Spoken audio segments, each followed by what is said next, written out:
hanya untuk kepentingan pribadinya mereka.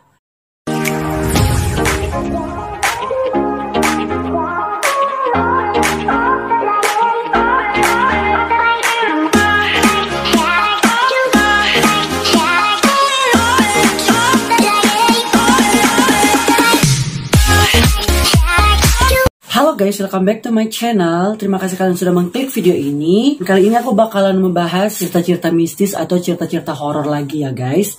Kisah noni Belanda penghuni Lawang Sewu di Semarang yang konon katanya tuh bikin merinding guys dengan penampakan si noni Belanda ini. Oke, sebelum lanjut ke video, gak usah berlama-lama, langsung aja. Tapi sebelum itu, klik dulu subscribe, tombol subscribe, dan tombol loncengnya diaktifkan guys ya. Karena itu gratis semuanya. And next to the video. Check it out. Simak yuk mari.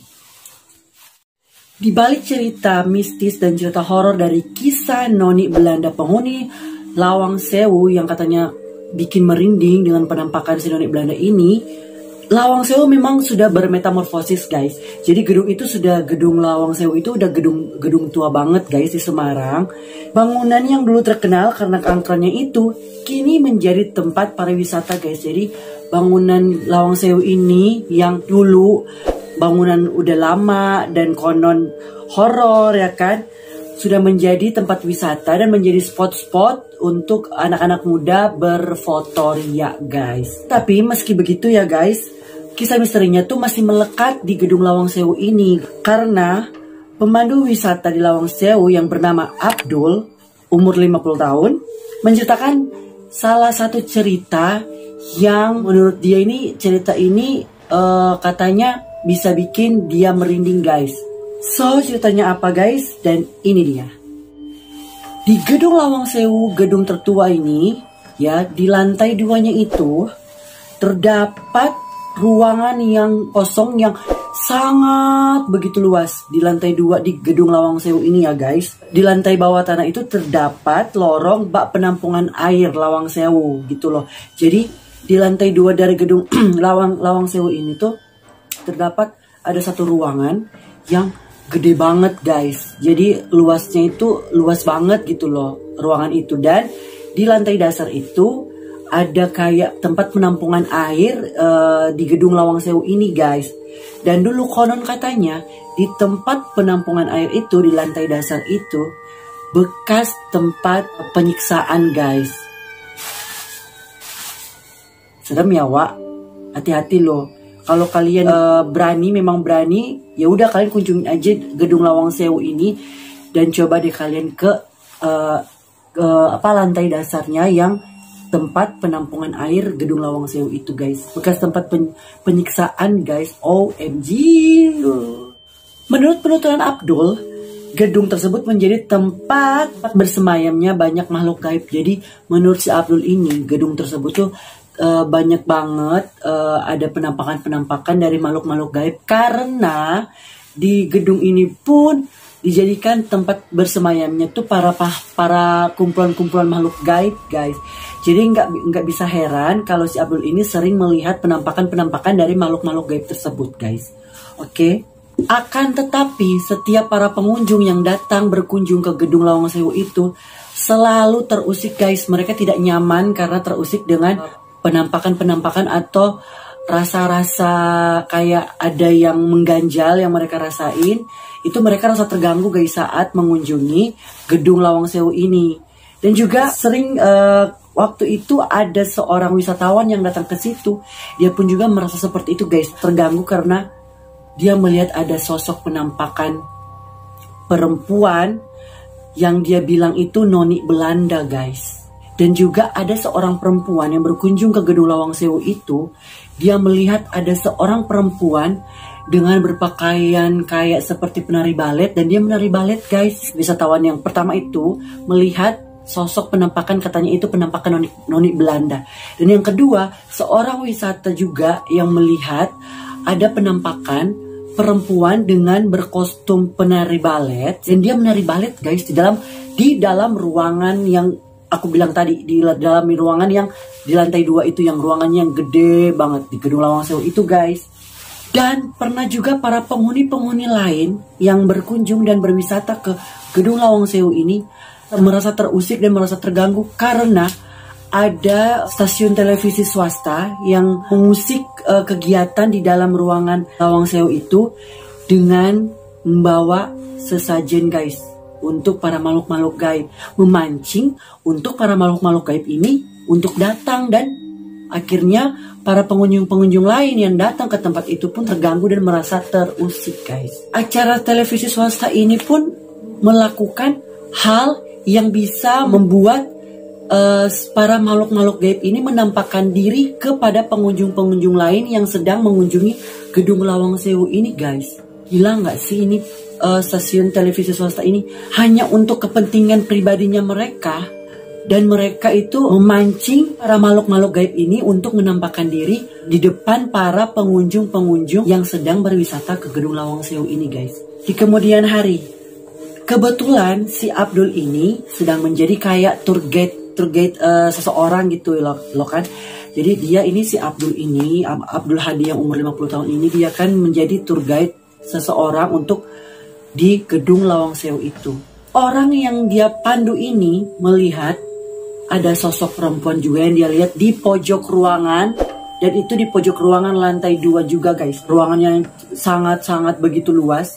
Di pojok ruangan itulah melihat juga ada sosok perempuan yang memakai seluruh bajunya itu berwarna putih, gaun putih, dan ada di pojok ruangan tersebut guys. Di kemudian harinya juga ada seseorang pengunjung yang tiba-tiba dirasuki oleh makhluk gaib, dan tiba-tiba pengunjung yang dirasukin itu melakukan tari balet guys. Akan tetapi si pengunjung ini kesehariannya tuh bukan penari gitu loh. Dia nggak punya basic sebagai orang penari, dia nggak punya basic menari. Tiba-tiba aja dia melakukan tari balet. Lu bayangin nggak guys? Orang yang nggak punya basic untuk menari tiba-tiba nari ya guys, dan dengan keadaan atau situasi yang tidak memungkinkan. Dan ada juga salah satu orang pengunjung wanita, Denti. Ini namanya nih Denti, asal dia dari Jakarta, berkunjung ke Semarang dan berwisatalah ke Gedung Lawang Sewu itu guys. Dan ternyata dia pun sampai meminta tolong kepada rekannya agar ditemani ke toilet yang terletak di salah satu pojok bangunan, dan saat itu lagi sepi-sepinya guys. Lu bayangin gak? Lu datang ke Gedung Lawang Sewu itu dan tiba-tiba lu pengen pipis. Walaupun lu minta temenin sama temen lu mau pergi pipis, buang air kecil, tapi dengan keadaannya toiletnya itu di pojok banget, di pojok gedung banget, di pojok banget, dan itu keadaan lagi sepi. Kalau jadi gue ya, gue tahan aja pipis gue, nanti gue pipis tempat lain guys. Bener gak sih? Sebagai sebuah bangunan bersejarah, Lawang Sewu ini memang menyimpan banyak kisah menarik dan kisah-kisah mistis lainnya mengenai sejarah kolonialisme Belanda di tanah air Indonesia guys. Dan salah satu arsitek yang mendesain atau merencanakan pembangunan gedung ini adalah arsitek Profesor Jacob F. Klinkhammer dan B.J. Kuendak, dua tokoh di balik pembangunan Gedung Lawang Sewu ini. Mereka tuh bilang kepada semua pihak yang akan membangun gedung ini harus dibangun dengan menggunakan bahan bermutu biar dia bisa bertahan dengan ratusan tahun guys. Bayangin gak? Dan terbukti tidak hanya soal bangunan yang bermutu, tetapi juga estetikanya guys masih bertahan sampai sekarang ya. Kalian bisa coba lihat di foto ini, bangunannya itu masih kokoh dan estetikanya masih benar-benar oke banget. Akan tetapi dari kekokohan Gedung Lawang Sewu ini dan dari ke estetika Gedung Lawang Sewu ini, tetap aja ada sisi misteri dan kisah-kisah misteri horor tentang si penampakan yang bisa disebut Noni Belanda ini. Walaupun misterius, ternyata penampakan Noni Belanda ini tidak hanya di Lawang Sewu aja, di Gedung Lawang Sewu, tetapi ada 5 tempat penampakan yang sering si hantu Noni Belanda ini menampakkan dirinya guys. Yang pertama ada di Gedung Juang 45 Bekasi.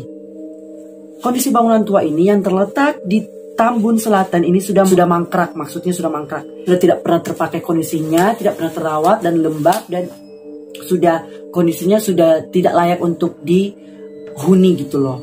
Tak heran kalau makhluk halus senang tinggal di sana. Nah guys, jadi gedung Juang 45 yang ada di Bekasi ini, yang ada di Tambun Selatan ini, itu sudah lama banget dan sudah tidak dirawat. Gedung itu udah lembab, banyak lumutnya, banyak kelelawarnya. Nggak heran banyak juga penghuni-penghuni gaib atau makhluk-makhluk halus yang menetap di situ guys.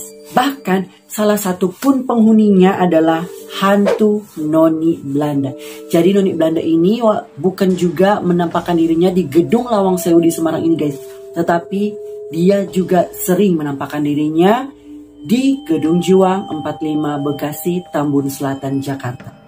Di setiap malamnya, Noni Belanda ini menampakkan dirinya di gedung Juang 45 Bekasi ini dengan keadaan yang lusuh, pucat pasih, dan bisa dibilang mengerikan. Tapi aku belum pernah lihat penampakannya, nggak mau lihat penampakan secara langsung gitu loh guys. Nggak dari foto aku belum pernah melihat penampakan si Noni Belanda itu secara langsung. Amit-amit jengol. Konon penampakan ini ada di balkon lantai 2 guys. Jadi penampakan si Noni Belanda ini ada di balkon lantai 2 dari gedung Juang 45 Bekasi ini guys. Di situ tempat desa kalau mau menampakkan diri guys. Di balkon, hobinya desa di balkon kalau di gedung Juang 45 Bekasi ini. Oke, lanjut ke tempat kedua, si Noni Belanda sering menampakkan dirinya. Tempat kedua yang sering dilihat ada penampakan sosok Noni Belanda, yang sering Noni Belanda menampakkan dirinya ini ada di Museum Muhammad Saleh Probolinggo. Museum ini dulunya merupakan rumah sakit pertama di Probolinggo guys. Jadi museum ini sebelum jadi museum, museum ini adalah salah satu rumah sakit pertama yang ada di Probolinggo yang dibangun pertama kali. Rumah sakit pertama kali yang dibangun di Probolinggo. Dan akhirnya setelah itu menjadi museum guys. Karena terkesan tua dan sepi pengunjung, siapa sangka banyak penampakan makhluk-makhluk gaib dan makhluk-makhluk halus yang menampakkan diri di Museum Muhammad Saleh Probolinggo ini guys. Termasuk hantu Noni Belanda. Pernah juga ada kejadian tuh karyawan di museum itu hilang mendadak. Jadi pernah tuh di gedung Museum Muhammad Saleh Probolinggo ini ada karyawannya yang hilang mendadak guys.